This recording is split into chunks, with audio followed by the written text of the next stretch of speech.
These practices can significantly improve your reproductive health. They can increase the chances of a healthy conception, of retaining a fetus, having a healthy child. If that's what you are interested in, they can help you have a healthy sex life.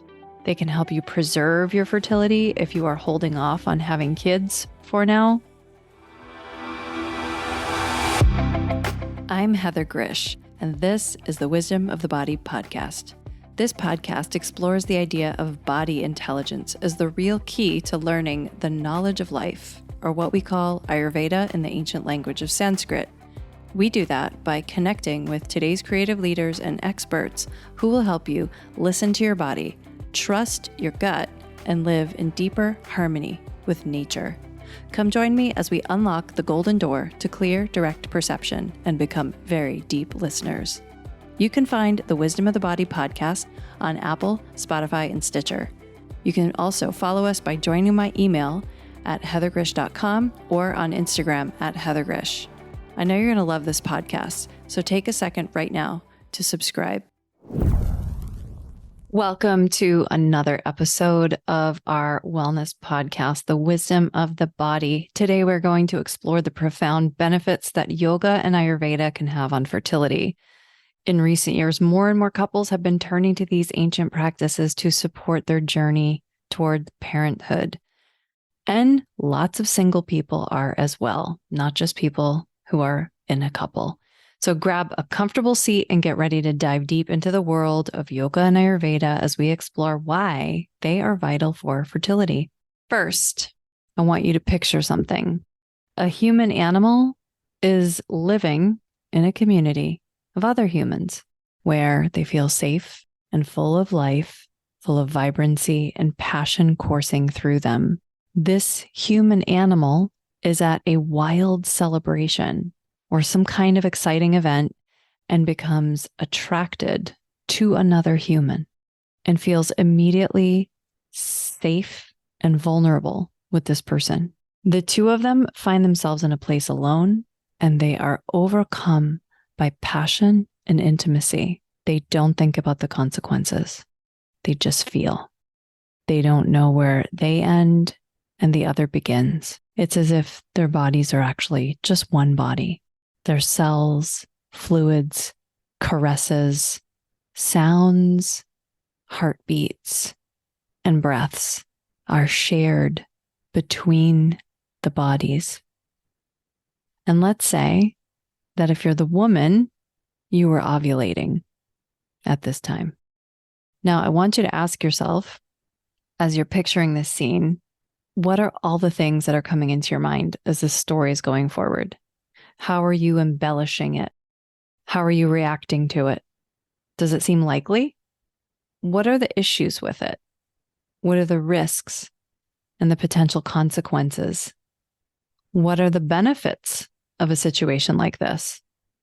Is anything making you uncomfortable about it? Would you even want to be personally in a situation like that? Why or why not?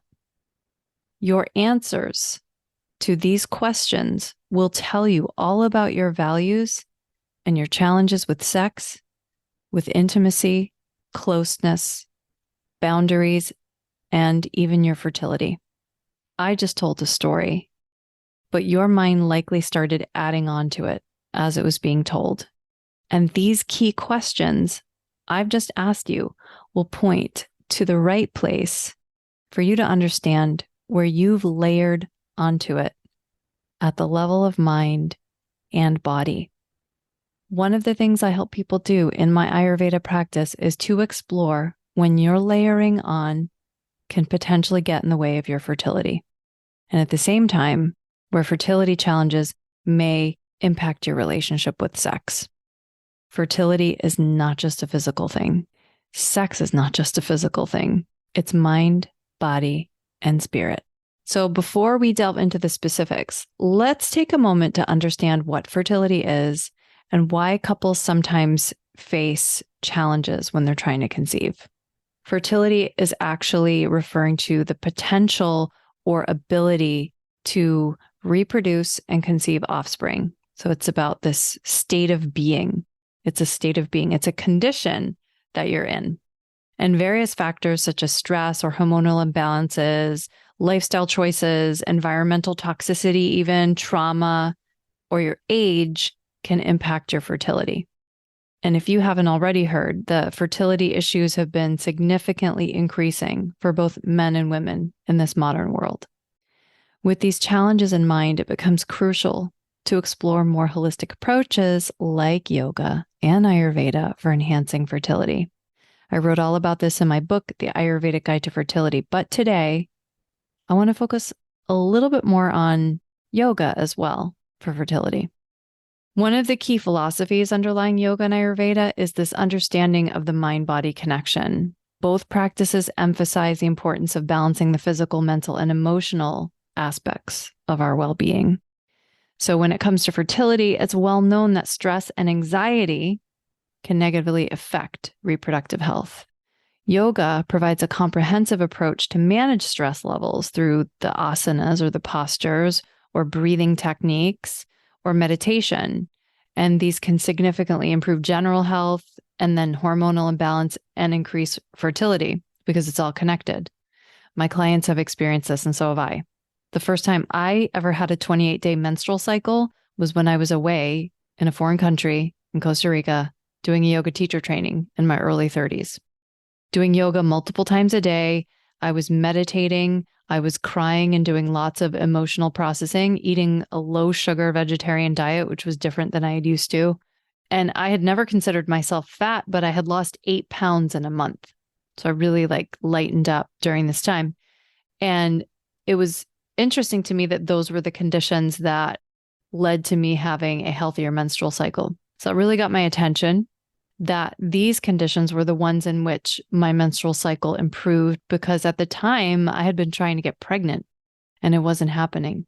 I was in my early 30s and I had to think about how this experience in Costa Rica was different than my normal life day to day.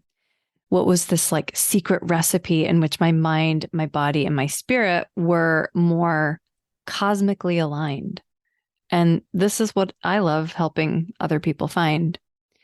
So Ayurveda, which is often referred to as a sister science of yoga, complements and enhances the benefits of yoga in supporting fertility. So Ayurveda focuses on individual constitution, known as prakruti, and the balance of doshas that exist in that particular constitution. It aims to bring harmony and balance to the energy and the bodily functions. We do Ayurvedic treatments, including body therapies, diet changes, herbal remedies, supplements, detoxification processes, various lifestyle modifications. These types of Ayurvedic treatments can address hormonal imbalances. They can enhance reproductive health and improve overall well-being.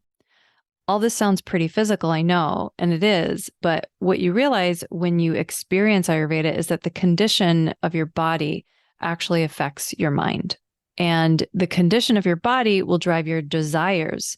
It holds your memory in certain ways and your recall of events in certain ways. The two are intertwined, your physical state and your mind. The mind influences the body and the body influences the mind. So when you're unraveling a fertility issue, you can't just try to affect the body and forget the mind, and vice versa. It's got to be an integrated approach because your beliefs and your attitudes affect your body. I know that seems hard to connect the dots on, but your memories impact muscle patterns. Your memories impact the way information travels through you to be processed.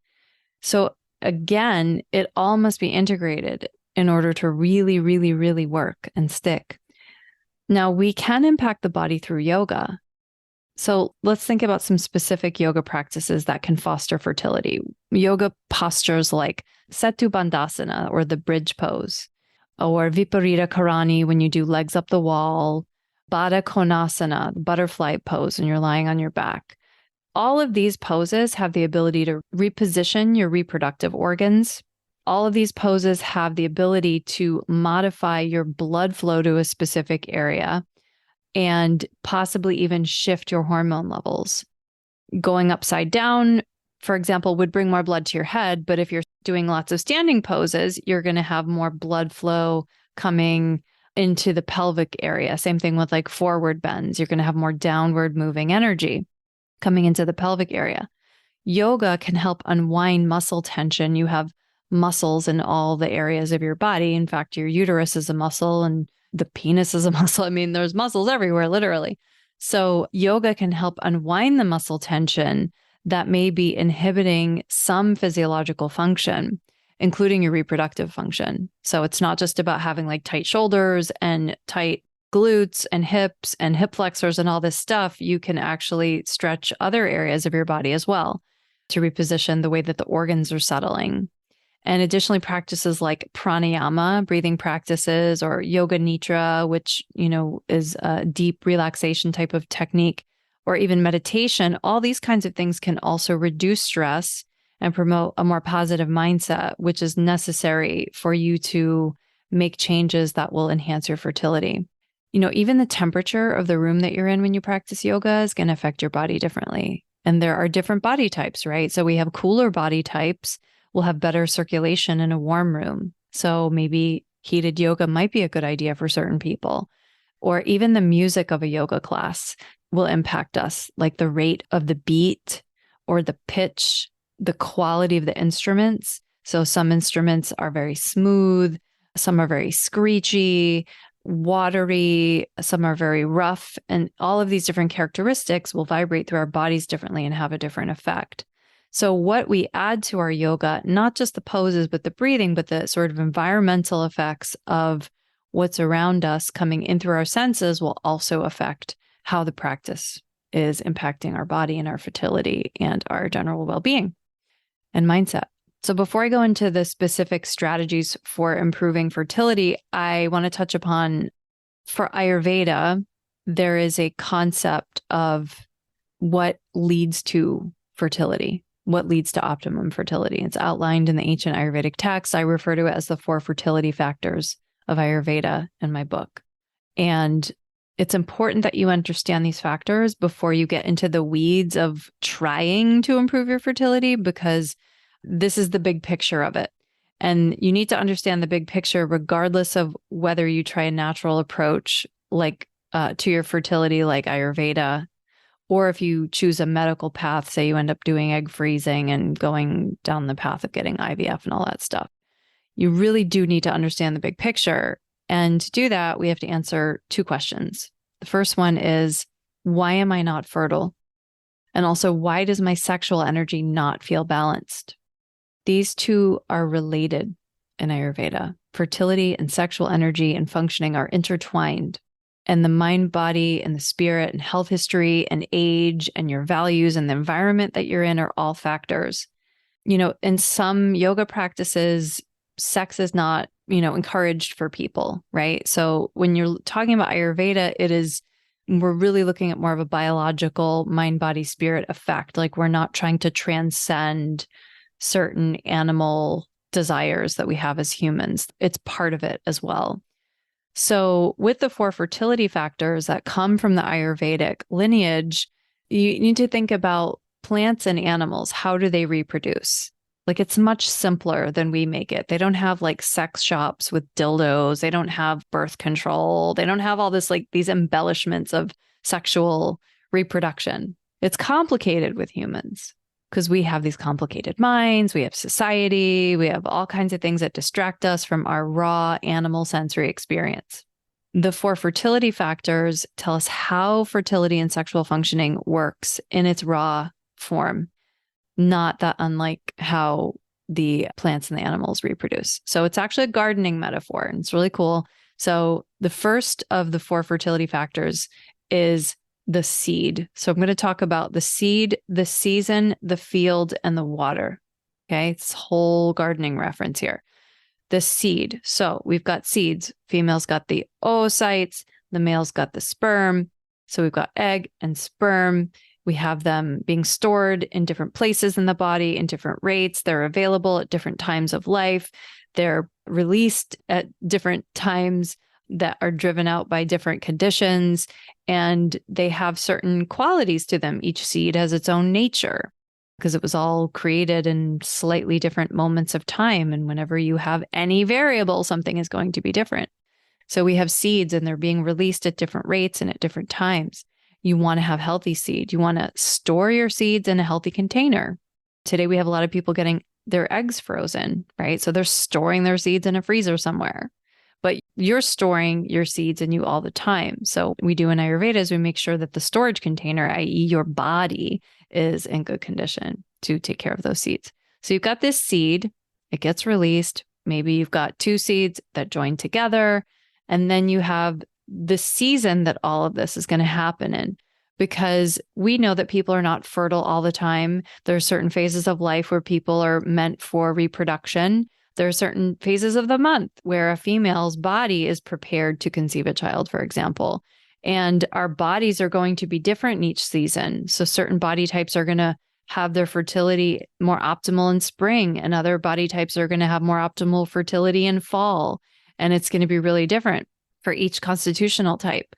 But the season, the timing really, really, really matters with fertility, because we're not just going to be able to get pregnant all the time. And you can use that as information to either allow for pregnancy or not allow for pregnancy, right? So you can think about that as birth control as well as birth enablement.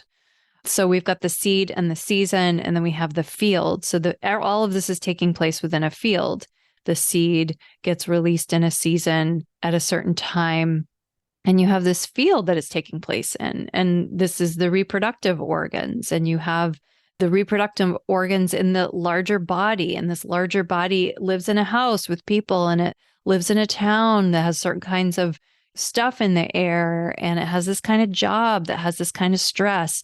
So this field that this seed is coming into for this potential new being is actually, in a larger environment, being affected by the macrocosm all the way down into the microcosm within the body. So all this is happening within a field. We want this field to be one that is healthy one for a new being to grow in, just like you'd want to make sure that your soil is good, the right kind of soil. You don't want cactus soil for a plant that's not a cactus or a succulent. You want the right kind of soil for the right seed. Well, you want to make sure your field is appropriate for that seed. And then you've got water. This is the last fertility factor that we're going to talk about today. And water is that which lubricates, that which nourishes. Water is for mixing, right? So it's really hard for things to mix when there's no water. But water helps things be fluid and join together. So we need water in the body. The semen has water, the vaginal fluid has a water element. Everything is being stored and protected within water. We have a baby that grows within water.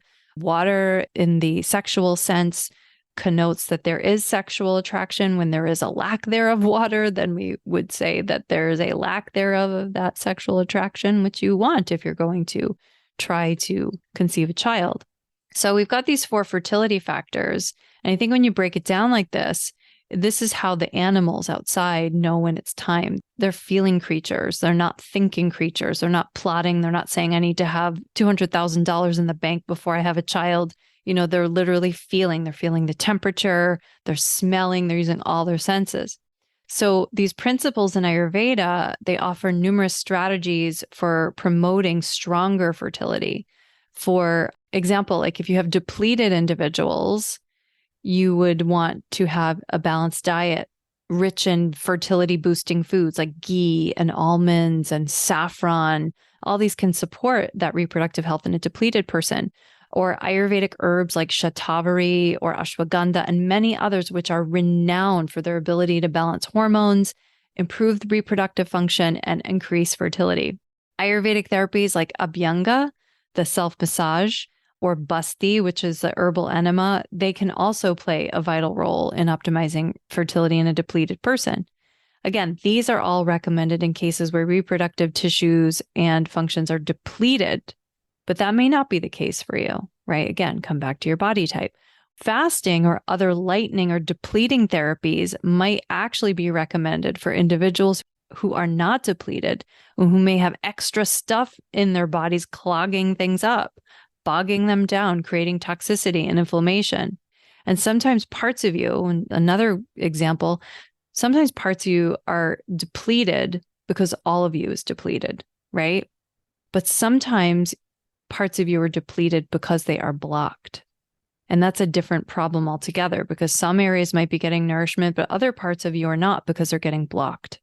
And this is why it's difficult to say what is the best herb, for example, or best body therapy for fertility, because you have to start by knowing where the body is right now, what the body type is, understand the health history, etc.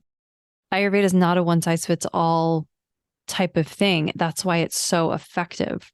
If we want to know what is that one thing that can help everybody with their fertility, then we're missing the point. We have to look specifically at ourselves. And the only way that real healing happens is when we do that. It's brave and very empowering to take this approach, because you're going to go beyond, will I have a baby? To seeing what this question has to do with the rest of your life, the environment in which you live, and what you truly desire in your highest form. So alongside yoga and Ayurvedic practices, it's essential to adopt a healthy lifestyle for optimal fertility. And this includes maintaining a balanced routine, getting sufficient sleep, avoiding harmful substances. There's a whole bunch of them. I'll just name a couple. Alcohol, like a lot of alcohol, tobacco. Again, though, there are certain substances that are harmful for your body, but not harmful for the next body too. Okay. So it's not just about there are good substances and bad substances. It's about knowing what is good for your body and what is not good for your body. Managing your stress levels, very important. Some people need more stress. Some people need less stress. Do you know which one you are? So seeking guidance from a qualified Ayurvedic practitioner is what can provide you with tailored recommendations and support you throughout your fertility journey. Again, we have to discuss specifically what's going on with you. And I think it's really important for people who are considering having a child to learn this stuff, because, so let's say you have a kid. Well, you can learn how to spot your kid's constitution and know how your kid is unique and different than other kids. And then you'll give really wise advice as a parent. Because I think if you learn about your own uniqueness and what you need to function optimally, then it's easier for you to see how others are different and may need their own different things as well. So as we come to the end of this solo cast, I hope I've made it clear that yoga and Ayurveda offer powerful tools for enhancing your fertility. I don't like to throw a bunch of statistics at you. The studies are out there if you want them, and you can feel free to email me and I'll send them to you if you want them. The point here is that fertility challenges are a wake-up call that I hope helps you spring into action if you're experiencing one, because they are a sign that you have to evaluate your place in and your relationship with the larger whole of nature by addressing the underlying imbalances in the mind and the body and the emotions. These practices can significantly improve your reproductive health. They can increase the chances of a healthy conception, of retaining a fetus, having a healthy child. If that's what you are interested in, they can help you have a healthy sex life. They can help you preserve your fertility if you are holding off on having kids for now. Remember, fertility is a holistic journey, and incorporating yoga and Ayurveda into your life can have far-reaching benefits. I hope you found this episode insightful and informative. As always, consult with a healthcare professional before initiating any new practices. Stay tuned for more wellness-focused episodes, and be sure to follow me on Instagram so you never miss an update. If you are embarking on a fertility journey and are ready to have your mind blown about what your body is really capable of and how it's impacted by the environment, then check out my book, The Ayurvedic Guide to Fertility. You can actually download the introduction to the book for free on my website at heathergrzych.com. That's Heather, GRZYCH.com. Read the intro for free and then buy the rest of this fertility enlightening book pretty much anywhere books are sold. I get so excited. I get this kind of goosebump feeling when I get a booking from a new client that I haven't met yet. And I get so excited because I know that somebody has made a decision to go really, really, really deep into their healing. because I know that Ayurveda is not a quote unquote normal thing that many people have access to, at least not in the United States where I live. So I know that when someone books with me, that they've really made a decision that they want to go deep into their healing. And so you could do that on my website at heathergrzych.com. That's Heather, GRZYCH.com. You can book me for either a Ayurvedic consultation if you're ready to dive in, or you can also book me for a 15-minute connection call if you're not sure where to go yet. I do have a couple offerings that are not on my website, and we could talk about that. So I look forward to meeting you. Thank you for tuning in and dropping in with us today. Don't forget to subscribe, rate, and review this podcast. I really want to hear your feedback. To learn more about my work, visit heathergrzych.com. That's Heather, GRZYCH.com. And meet me here next time on The Wisdom of the Body.